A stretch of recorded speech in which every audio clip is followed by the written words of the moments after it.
ಓಂ ಶಾಂತಿ. ಇಂದಿನ ದಿನಾಂಕ 24/1/2026. ಪ್ರಾರ್ಥ ಮುರುಳಿ ಬಾಪ್ತಾದ ಮಧುಬನ.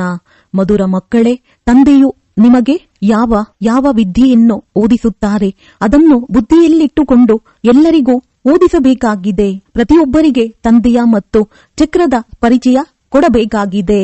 ಪ್ರಶ್ನೆ: ಆತ್ಮವು ಸತ್ಯಯುಗದಲ್ಲಿಯೂ ಪಾತ್ರವನ್ನಭಿನಯಿಸುತ್ತದೆ ಮತ್ತು ಕಲಿಯುಗದಲ್ಲಿಯೂ ಅಭಿನಯಿಸುತ್ತದೆ. ಆದರೆ ಅಂತರವೇನಾಗಿದೆ? ಉತ್ತರ: ಸತ್ಯಯುಗದಲ್ಲಿ ಆತ್ಮವು ಪಾತ್ರವನ್ನಭಿನಯಿಸಿದಾಗ ಅಲ್ಲಿ ಯಾವುದೇ ಪಾಪಕರ್ಮಗಳಾಗುವುದಿಲ್ಲ. ಅಲ್ಲಿ ಪ್ರತಿ ಕರ್ಮವು ಅಕರ್ಮವಾಗಿ ಬಿಡುತ್ತದೆ, ಏಕೆಂದರೆ ರಾವಣನಿರುವುದಿಲ್ಲ. ಮತ್ತೆ ಕಲಿಯುಗದಲ್ಲಿ ಪಾತ್ರವನ್ನಭಿನಯಿಸಿದಾಗ ಪ್ರತಿ ಕರ್ಮ ವಿಕರ್ಮ ಅಥವಾ ಪಾಪವಾಗಿ ಬಿಡುತ್ತದೆ, ಏಕೆಂದರೆ ಇಲ್ಲಿ ವಿಕಾರವಿದೆ. ನೀವೀಗ ಸಂಗಮದಲ್ಲಿದ್ದೀರಿ, ನಿಮಗೆ ಸಂಪೂರ್ಣ ಜ್ಞಾನವಿದೆ. ಓಂ ಶಾಂತಿ. ಇದನ್ನಂತೂ ಮಕ್ಕಳು ತಿಳಿದುಕೊಂಡಿದ್ದೀರಿ. ನಾವು ತಂದೆಯ ಸನ್ಮುಖದಲ್ಲಿ ಕುಳಿತಿದ್ದೇವೆ.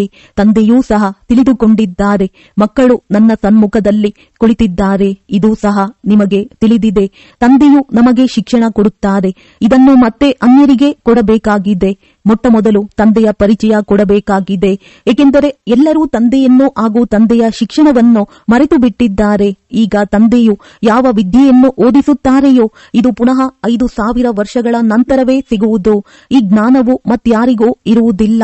ಮುಖ್ಯವಾದುದು ತಂದೆಯ ಪರಿಚಯವಾಗಿದೆ. ಮತ್ತೆ ಇದನ್ನೂ ಸಹ ತಿಳಿಸಬೇಕು. ನಾವೆಲ್ಲರೂ ಸಹೋದರರಾಗಿದ್ದೇವೆ. ಇಡೀ ಪ್ರಪಂಚದ ಆತ್ಮರೆಲ್ಲರೂ ಪರಸ್ಪರ ಸಹೋದರರಾಗಿದ್ದೀರಿ. ಎಲ್ಲರೂ ತಮಗೆ ಸಿಕ್ಕಿರುವ ಪಾತ್ರವನ್ನು ಈ ಶರೀರದ ಮೂಲಕ ಅಭಿನಯಿಸುತ್ತಾರೆ.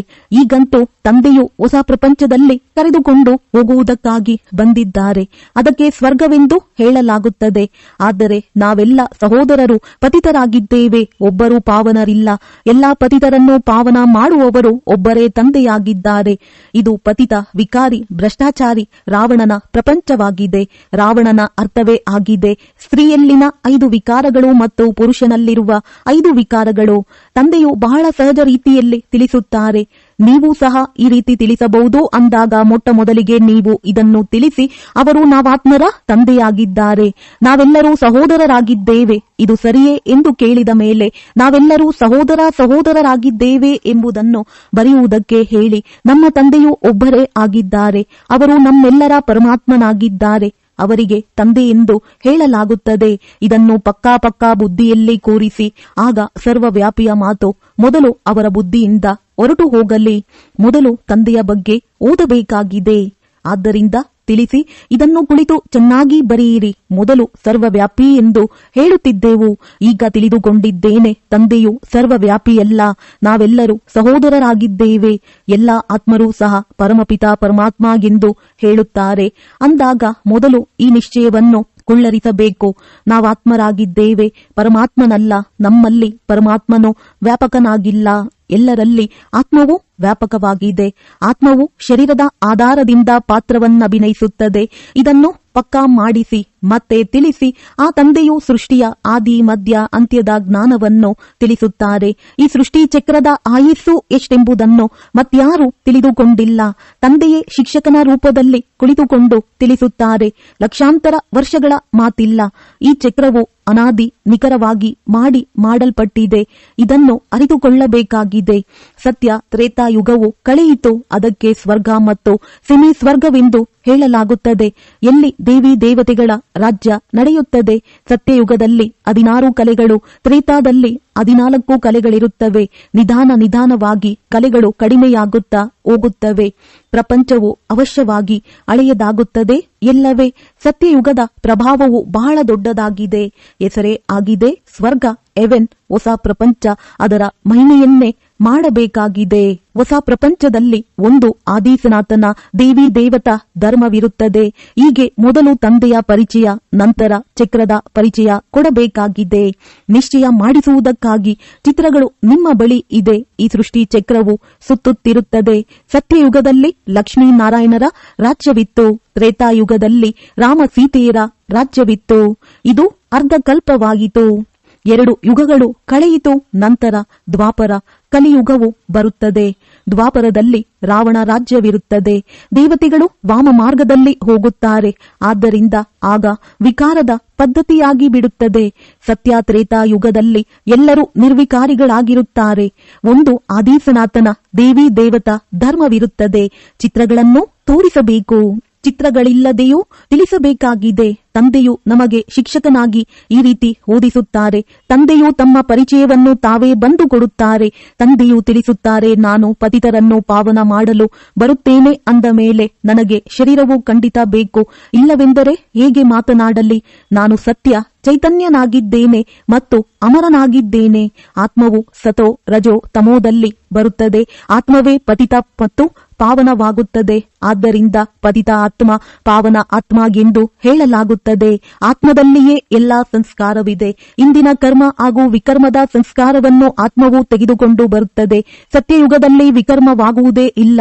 ಕರ್ಮ ಮಾಡುತ್ತಾರೆ, ಪಾತ್ರವನ್ನು ಅಭಿನಯಿಸುತ್ತಾರೆ. ಆದರೆ ಆ ಕರ್ಮವು ಅಕರ್ಮವಾಗಿ ಬಿಡುತ್ತದೆ.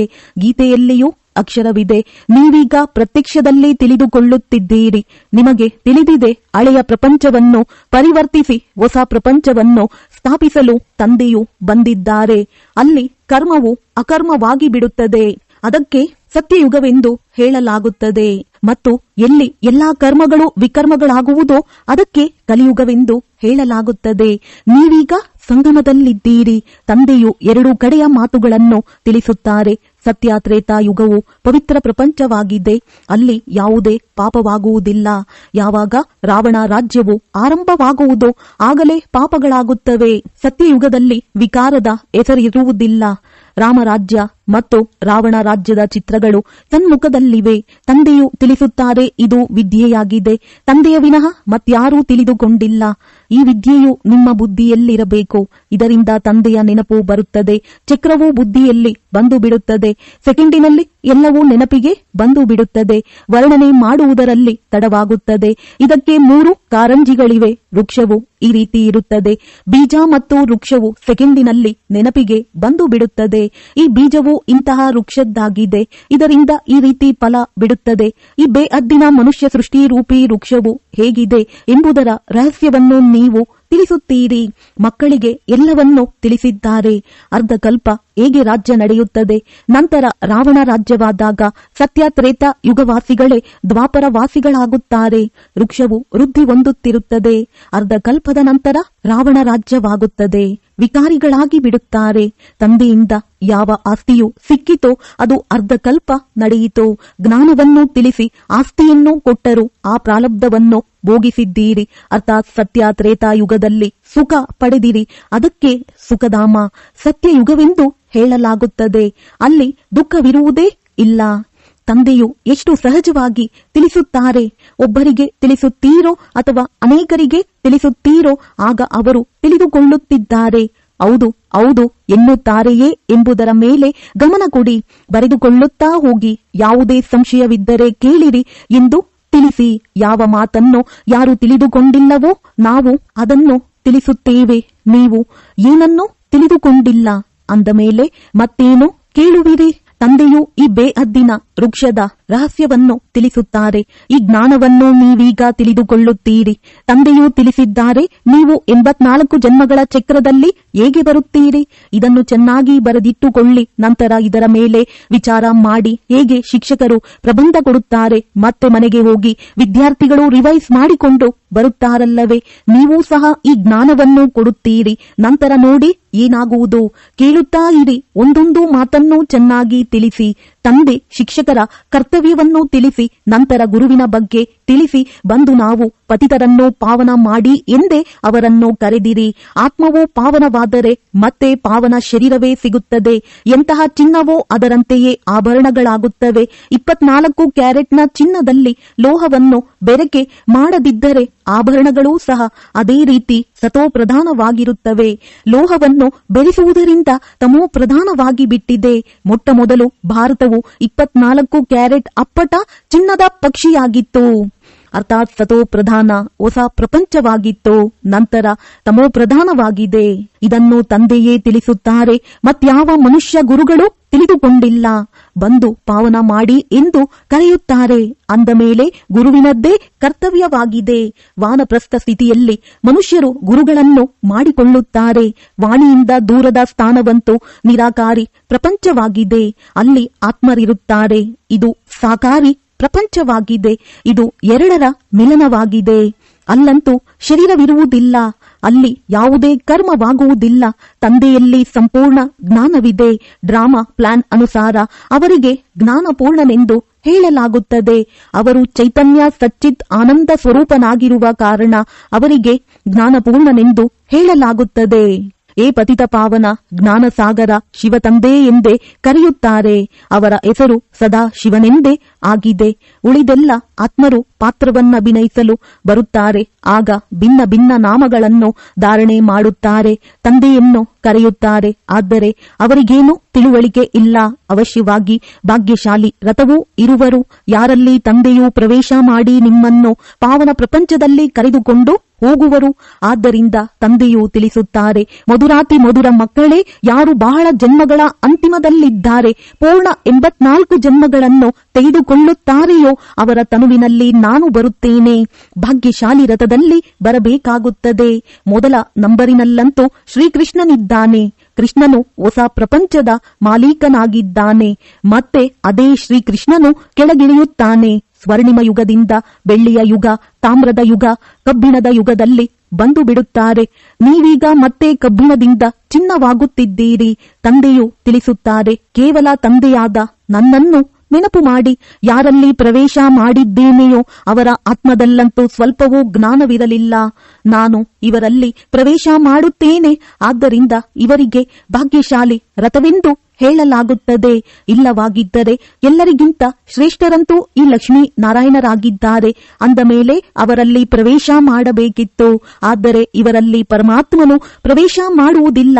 ಆದ್ದರಿಂದ ಅವರಿಗೆ ಭಾಗ್ಯಶಾಲಿ ರಥವೆಂದು ಹೇಳಲಾಗುವುದಿಲ್ಲ. ರಥದಲ್ಲಿ ಬಂದು ಪತಿತರನ್ನು ಪಾವನ ಮಾಡಬೇಕಾಗಿದೆ. ಅಂದ ಮೇಲೆ ಅವಶ್ಯವಾಗಿ ಕಲಿಯುಗಿ ತಮೋ ಪ್ರಧಾನವಾಗಿರಬೇಕಲ್ಲವೇ? ನಾನು ಬಹಳ ಜನ್ಮಗಳ ಅಂತಿಮದಲ್ಲಿ ಬರುತ್ತೇನೆ ಎಂದು ಸ್ವಯಂ ತಂದೆಯೇ ಹೇಳುತ್ತಾರೆ.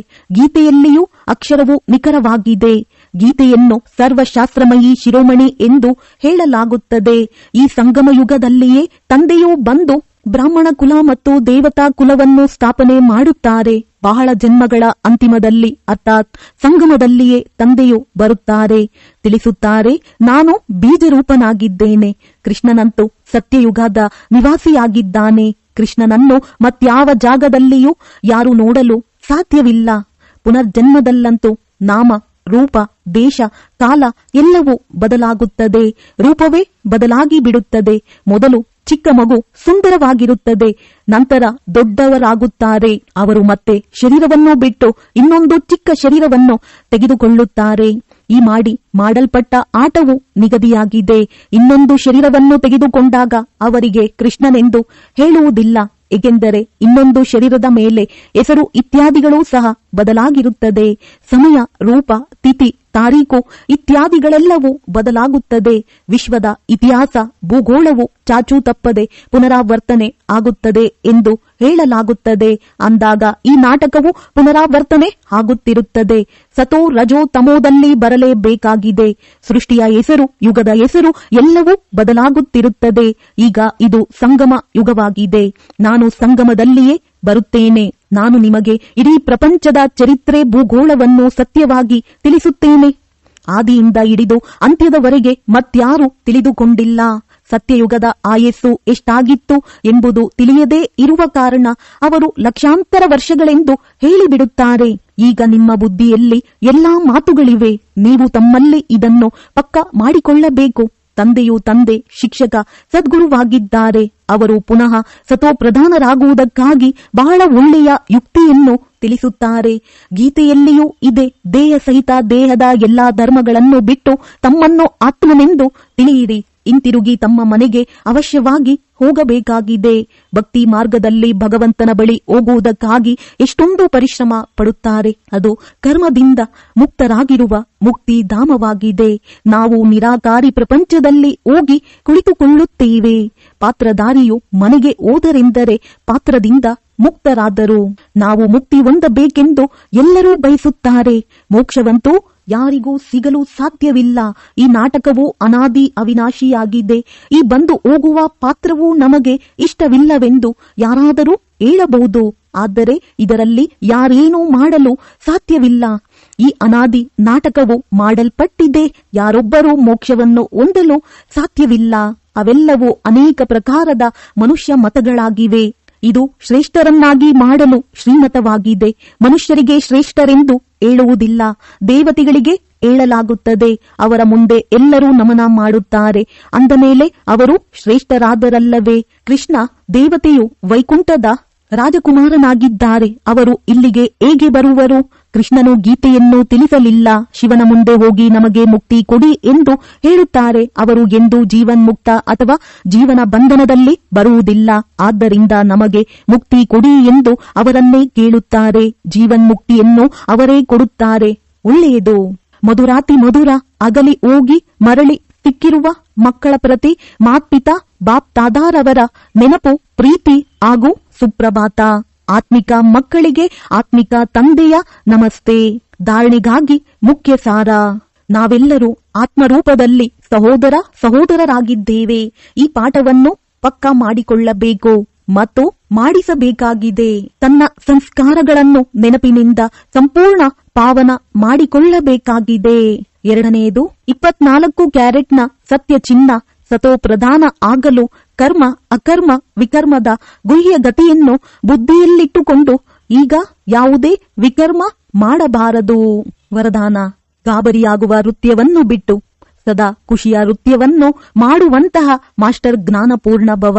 ಯಾವ ಮಕ್ಕಳು ಮಾಸ್ಟರ್ ಜ್ಞಾನಪೂರ್ಣರಾಗಿದ್ದಾರೆ ಅವರೆಂದಿಗೂ ಗಾಬರಿಯಾಗುವ ನೃತ್ಯವನ್ನು ಮಾಡಲು ಸಾಧ್ಯವಿಲ್ಲ.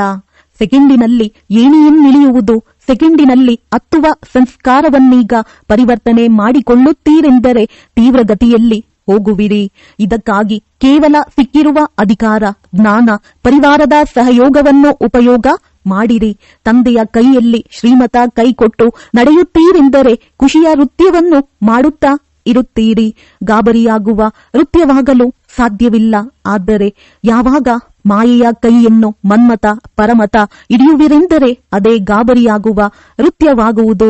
ಸ್ಲೋಗನ್: ಯಾರ ಸಂಕಲ್ಪ ಮತ್ತು ಕರ್ಮವು ಮಹಾನ್ ಆಗಿದೆಯೋ ಅವರೇ ಮಾಸ್ಟರ್ ಸರ್ವಶಕ್ತಿವಂತ ಆಗಿದ್ದಾರೆ. ಅವ್ಯಕ್ತ ಸೂಚನೆಗಳು: ಈ ಅವ್ಯಕ್ತ ಮಾಸದಲ್ಲಿ ಬಂಧನ ಮುಕ್ತರಾಗಿ ಜೀವನ್ಮುಕ್ತ ಸ್ಥಿತಿಯ ಅನುಭವ ಮಾಡಿರಿ. ಮಾಸ್ಟರ್ ತ್ರಿಕಾಲದರ್ಶಿಯಾಗಿದ್ದು ಪ್ರತಿ ಕರ್ಮ, ಸಂಕಲ್ಪ ಮತ್ತು ವಚನ ಮಾಡಿದರೆ ಯಾವುದೂ ವ್ಯರ್ಥ ಅಥವಾ ಅನರ್ಥವಾಗುವುದಿಲ್ಲ. ತ್ರಿಕಾಲದರ್ಶಿ ಎಂದರೆ ಸಾಕ್ಷಿ ಭಾವ. ಸಾಕ್ಷಿ ಸ್ಥಿತಿಯಲ್ಲಿ ಈ ಕರ್ಮೇಂದ್ರಿಯಗಳ ಮೂಲಕ ಕರ್ಮ ಮಾಡಿದರೆ ಕರ್ಮದ ವಶಕ್ಕೆ ಬರುವುದಿಲ್ಲ. ಸದಾ ಕರ್ಮ ಮತ್ತು ಕರ್ಮ ಬಂಧನಗಳಿಂದ ಮುಕ್ತರಾಗಿ ನಿಮ್ಮ ಉನ್ನತ ಸ್ಥಿತಿಯನ್ನು ಪಡೆಯುತ್ತೀರಿ. ಒಳ್ಳೆಯದು. ಓಂ ಶಾಂತಿ.